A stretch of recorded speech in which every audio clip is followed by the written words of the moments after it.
हरे कृष्णा सज्जनों, मेरा नाम साधना है और मैं उत्तराखंड के केदार घाटी से हूँ। सज्जनों, मैं अपने साथ हुई भगवान की लीलाओं का अनुभव आपके साथ साझा करती हूँ। आज इसी क्रम में भगवान की यह लीला है। 16 अप्रैल 2023 के सायं 7 बजे आरती वंदन के समय स्वामी जी को भगवान विष्णु और दादी लक्ष्मी जी ने क्षीर सागर में लेटे हुए दर्शन दिए।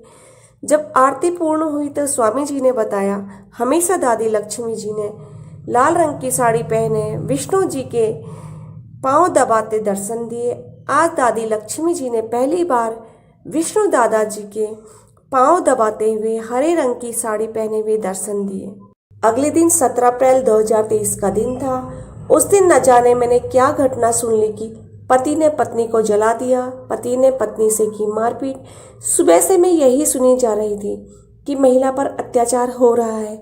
तब मैंने स्वामी जी को कहा, देखो ना, विष्णु दादाजी भी लक्ष्मी दादी जी से पाँव ही दबाते रहते हैं जब भी दर्शन देते हैं आपको। इस पर स्वामी जी ने तो कुछ नहीं कहा, लेकिन कान्हा जी बुरा मान गए और उन्होंने लीला के माध्यम से अपनी नाराजगी जताई। 17 अप्रैल 2023 को 3 बजे प्रातः अमृत बेला में कान्हा जी ने मेरे साथ यह लीला की।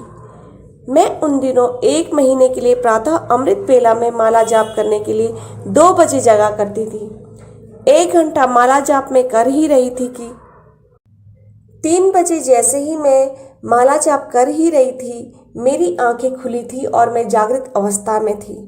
तभी मैंने देखा कि मेरे दोनों हाथों में एक नग्न नवजात बालक प्रकट हो गया। वह सांवले रंग का था और दुबला बालक था, किंतु उसकी आंखें बड़ी थी और सुंदर थी।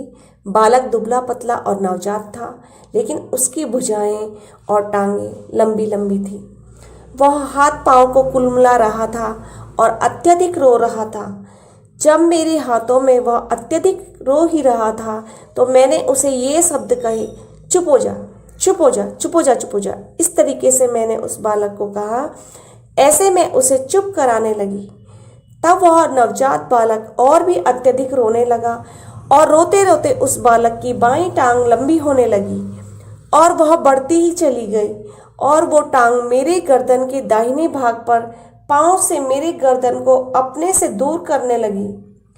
तब वह बालक रोता रहा उसी प्रकार से और मेरी गर्दन को अपने पांव से दबाव से दूर करते करते वह बालक अदृश्य हो गया। तब मुझे पता चला कि मैंने क्या गलती कर ली है। तब मैंने माला अलग रखी और विष्णु दादा और लक्ष्मी दादी से क्षमा मांगी और स्वतः ही कहा कि वो तो दादी लक्ष्मी जी की आपके प्रति श्रद्धा है, अटूट प्रेम है। वे स्वेच्छा से आपकी सेवा में रत रहती हैं। आपने किसी भी प्रकार से दादी लक्ष्मी को बलपूर्वक नहीं कह रखा है कि मेरी सेवा करो। जब मैंने दादा से क्षमा याचना की तब विष्णु दादाजी ने मेरे कान में कहा, दादी से क्षमा मांग लेना। शब्द थे विष्णु दादाजी के। इस प्रकार से विष्णु भगवान ने अपनी नाराजगी व्यक्त की थी। उस बालक का करुण रुदन सुन के मेरा हृदय तो तार तार हो ही रहा था, लेकिन जब ये लीला मेरे साथ घटित हो गई तो अब मुझे बड़ा प्रसन्नता सी होती है अंदर से कि कितनी प्यारी लीला की भगवान ने और कितना सुंदर वो बालक था। सांवला था, उसकी बॉडी दुबली पतली थी लेकिन मुख बहुत ही सुंदर था। उसकी आंखों की पलकें बहुत घनी थी, बेहद सुंदर था। तो मुझे लग गया था कि ये कोई दिव्य शक्ति ही है मेरे हाथ में। उस समय मैं सोच रही थी, वरना ये एकदम से कहाँ से प्रकट हो गया मेरे हाथ में। और इस तरह से जो है उन्होंने अपनी नाराजगी व्यक्त की और उसके बाद जो है उन्होंने अनेकों अनेक लीलाएं जो है करी हैं, मेरे साथ करते आ रहे हैं। और जब अत्यधिक लीलाएं हो गई तो मुझे समय के साथ साथ उन लीलाओं को लिखने का समय नहीं बच पाता था। तो मैंने कान्हा जी से एक दिन कहा कि हे प्रभु, मुझे 1 महीने तक आप कोई भी लीला का दर्शन मत कराओ, मैं लिख नहीं पाती हूँ।